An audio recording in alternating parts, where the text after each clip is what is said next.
Hi there, this is Rajat here from Startup Frat, welcoming you to this video. In this video, we're going to talk about rocket landing. How do these guys, these days Elon Musk is landing rockets on Mars and then, rockets back on the Earth and things like that.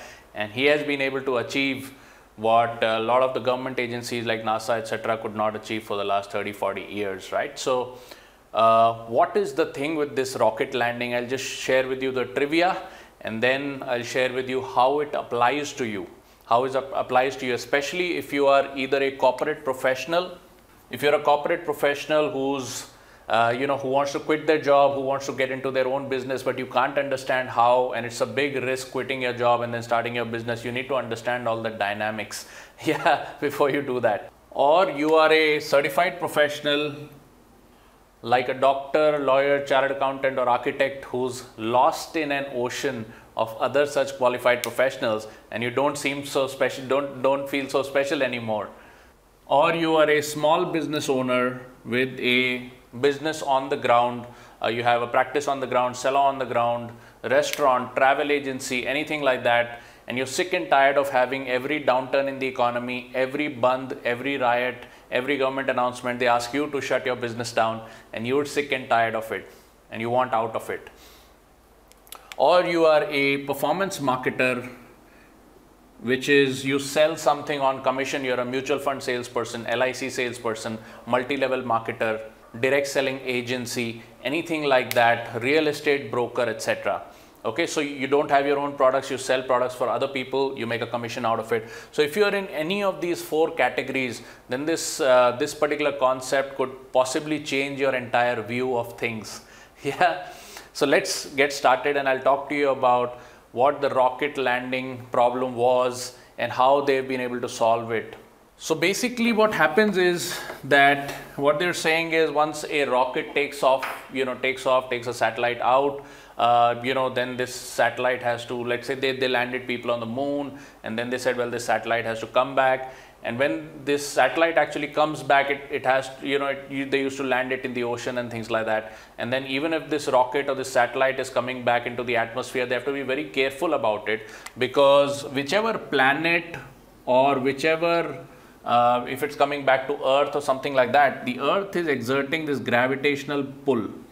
The Earth is exerting this gravitational pull, and this gravitational pull accelerates an object. Anything that's in the atmosphere, it accelerates it towards it. So if a rocket is trying to land back on the Earth, or if it's trying to land on the moon or something like that, then what happens is that it cannot come straight and kind of land. Even in the water, it's going to accelerate so much that when it hits the water, it's just going to disintegrate into pieces.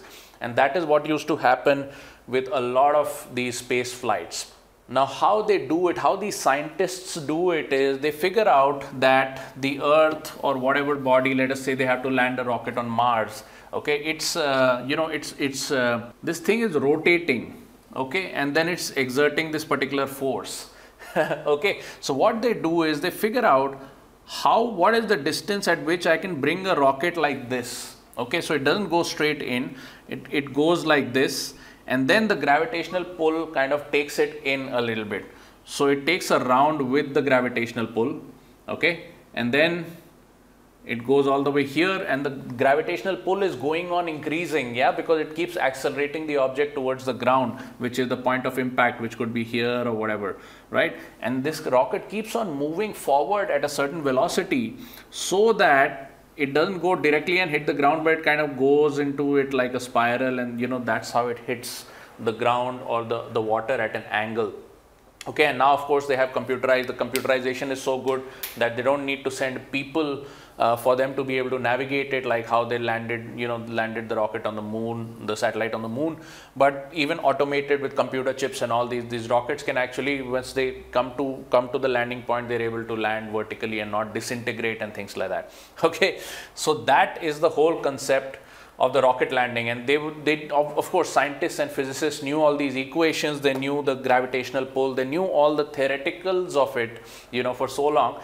But it's only recently that computers have become so advanced that actually a computer can actually manage all these forces and be able to land a rocket away from, take off a rocket away from the earth, come back to the earth and be reusable. So that is what is actually reducing the cost of space flight. Otherwise, every rocket takeoff would basically mean the rocket is lost forever, right?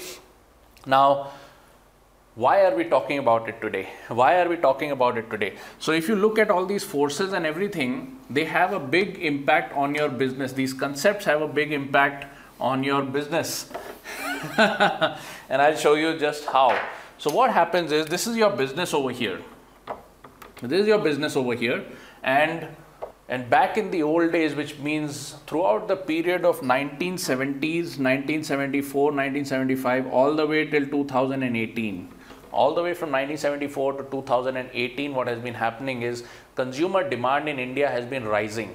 Consumer demand in India has always been on a rise, which means whichever business you are in, if you're a doctor, lawyer, chartered accountant, if you're a corporate professional, if you have a small business on the ground, if you're a performance marketer selling some products or whatever it is, you have never needed to figure out, which also means me, I also have a small business, right? You and I have never needed to figure out how to channel demand, how to control demand, how to generate demand.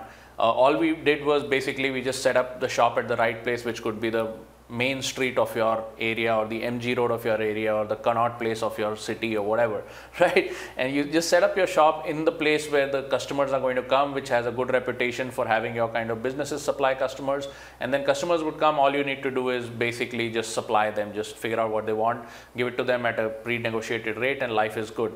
Okay, and this applies to small business owners, chartered accountants, doctors, lawyers, applies to performance marketers like real estate agents and multi-level marketers. Okay, we never needed to figure out how to get customer demand, because demand was always there and demand was always rising. So we were kind of in a position like this where the gravitational pull of the business or whatever it is, was already bringing in customers. Okay, it was definitely not the gravitational pull of the business. It was just that the customer demand was so much that people would basically just show up to the store or show up to your office, or you got a lot of inbound inquiries. There was so much demand that all you had to do was, once these customers showed up, then basically you just had to figure out how to close the deal, give them what they want, etc. Now, this customer demand has evaporated. This customer demand has evaporated, which means the customers who'd already made up their mind that they want your product or service, they don't exist in the market anymore. Okay, even if they do exist in the market, they're very, very careful about how they spend money. For example, right after the lockdown ended, a lot of people wanted to travel. A lot of people said, okay, man, I'm headed, I want to go out, take my family out for some vacation, etc. But they're very, very careful about how they're spending that money. It's not very easy to sell travel deals, although people are willing to buy travel deals. Just one example. Same with restaurants, same with nightclubs, same with lots of businesses. Just because demand, people are very careful with their money now because they don't know what's going to happen tomorrow. So now what that means is that if you're working off the cream of the business, the cream doesn't exist. So what you have to do is generate the demand, which means you have to outreach to the customers, make sure that they understand that you exist, make sure you're on top of their mind when they need your product or service, and even better, create that need in their mind before they need it, so that when they actually do need it, they think of you first. Okay, and all of these things need to happen simultaneously, which means if you spent your money in advertising, sending out newspaper flyers that, hey, we are in this area, we provide these services, salon services or legal services or whatever, okay, they may not immediately need those services at that point. Okay, they may not immediately need those services, and at the time they do need the services, they're not going to remember you. So all that advertising money is wasted. So the fact that you grab their attention till the time they actually are interested or desirous in consuming your service, you need to have a system where you stay on top of their mind. Okay, and then obviously everything else has to remain the same, which means once they do decide that they want your service, then they do need to contact you. You need to bring them in and do the actual negotiations and all of that. Now the part that is not working is that if you get a customer straight to your product or your service and start talking about the product and the service just like you did a few years back, right, 2 years back probably, if you start talking about the product and service, it's not enough to convince them. Not only that, customers are also, because they're careful with their money, they're more likely to actually go out and compare your rates with your competitors and really take a lot of time in making a decision. Okay. On top of that, if you're selling third-party products, which is you could be into multi-level marketing or even into real estate, mutual fund selling, LIC, travel agency. Most travel agency are just a front for selling packages at the back end, which could be larger brand packages like Thomas Cook or whatever, right? So they make a cut on the actual package. Now, even if you're a front-end seller, what's happening is the commission rates are decreasing because people are not spending money, asking for more discounts, asking for more bonuses, asking for more freebies. So the income for you is getting crunched. If you're a doctor, lawyer, chartered accountant, what's happening is you have no time. There is not enough time to actually go out and find customers. You either go out and find customers or you service the customers. And if you're a degree holding professional, like I started out as a degree holding professional. I have a medical degree. I started out working as a medical doctor in a government medical hospital in Maharashtra. Okay, and I have a pretty good medical degree. I have an MBBS degree from India's #2 ranked medical college. Okay, so if I wanted to go out into private practice, either I'm going to find the business or I'm going to supply the business, which basically means either I'm going to support the patients or I'm going to basically figure out where to get the patients from. In those days, there was not so much of a problem. If you had a good reputation, patients would come to you. But today, there is an oversupply of doctors, oversupply of lawyers, oversupply of chartered accountants. If a customer wants, or if a patient wants to decide which hospital to go to, which doctor to go to, they're very, very careful because, of course, that, you know, times are tight. Okay, and for other procedures like elective procedures, if you're a dental doctor, etc., spends are dying in the market. Spends are dying in the market. So what do?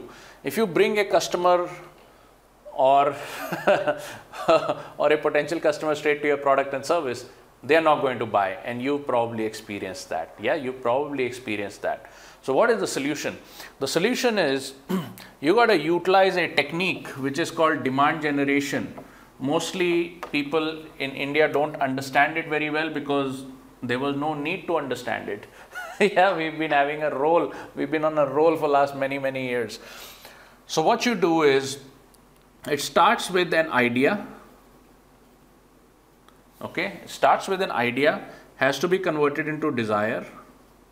Okay, desire has to be converted into conviction, which is they must know all the different players in the market providing the service, and they must understand that you are the best for whatever reason. Everybody who exists in business is the best at something or the other. You don't necessarily need to be the best at the service. You don't necessarily need to be the cheapest at the service. You have something that a certain kind of customer likes. Okay, so you start with an idea, convert it into desire, convert it into conviction, and then you make a sale. And all of these 4 items cannot happen independent of each other, which means you got to cycle it all the time. You got to cycle it all the time. Okay, so this is a customer who doesn't know you exist. They somehow come into your gravitational field, and then they come all the way. They keep rotating. They keep getting, they keep getting so-called indoctrinated with your offer. What is the indoctrination? Does this idea resonate with you? Yes or no? Do you think you want to do it? How badly do you want it on a scale of 1 to 10? These are the different players in the market who compete with us, but this is the stuff that makes us unique. Does this interest you? And then when it interests, what is it going to take to do business with you, right? So there are 3 or 4 stages in which customers decide. Okay, we don't understand these stages. Mostly we don't, because at the end of the day, till now, we only dealing in these 2 stages, which was conviction and sale. A customer who was convinced, who pretty much knew what they wanted, they would show up to the store and it was only a question of price or offer or whatever, bonuses, whatever it is. Today, that's not the case. Today, you have to catch them in the outer stratosphere, and then you got to slowly rotate them all the way to the point where they get a conviction and sale. Now, usually when I do my workshops, or usually when I do my academy sessions in the Startup Frat Academy, somebody or the other is always going to raise their hand and say, all that I understand, Rajat, all this selling and marketing, etc. But where is the time? It is not worth my time, to actually figure out how to go after thousands of people rather than the 5 or 10 that I know are probably going to do business with me. Okay, it's not worth your while, not worth my while to employ people and call these guys, buy a database, get some digital marketing. A lot of people do Facebook ads, or they employ an agency to do Facebook ads. and the agency will turn around maybe 3,000 leads. There is just not enough time to call all of them. So you call maybe 5, 10, 15 leads, you realize the conversation is very difficult to get these guys to be convinced, and then you say, hey man, this thing is not working for me. And I totally agree with you, and I have been there myself. Okay, so if you're in a position where you say all this marketing doesn't help, telemarketing doesn't help, Facebook ads don't help, all these marketing agencies, digital agencies don't help, absolutely I agree with you 200%. Okay, now here's the thing with ads, any kind of ads, offline ads, online ads, Facebook ads, telemarketing, whatever it is, that the ads only work on this layer. The ads only work on this layer. The ads only grab a person's attention and seed an idea into their brain. Okay, and what you need is a machine. What you need is a machine that does all of this rest of the stuff for you, which means the ads will only bring people into your gravitational pull. Once it comes into the gravitational pull, you need to have a machine that takes them slowly here and bring them to a safe landing. Okay, bring them to a safe landing. And the only way you can do it cost effectively is by having a completely automated sales machine where you only ask for the order at the end. So if you have to be personally present to ask for the order, let's say you're a travel agent, you say, come on man, nobody spends 2 lakh rupees or 3 lakh rupees on a travel this thing without meeting a person. I totally agree with you. What you got to do is you got to have this machine bring these people through these stages till the time there's just you left at the end. Okay, not only that, we go 2 or 3 steps further. Some of the things that you were doing in the old economy to convince customers, you won't have to do again, which means if you have to price compare, if you have to educate a customer saying these are the reasons why we are better, and customers will say, wow, this is good, I want to do business with you, you don't have to do any of this stuff anymore. All you got to do is show up and provide the offer and select the customers who are willing to work with you. Okay, selection, it's a game of selection. So if you do this game right, it becomes a game of selection rather than a game of convincing. All right, and we call this process demand generation. We call this process demand generation, and it was invented by some salespeople in America back in the 1800s.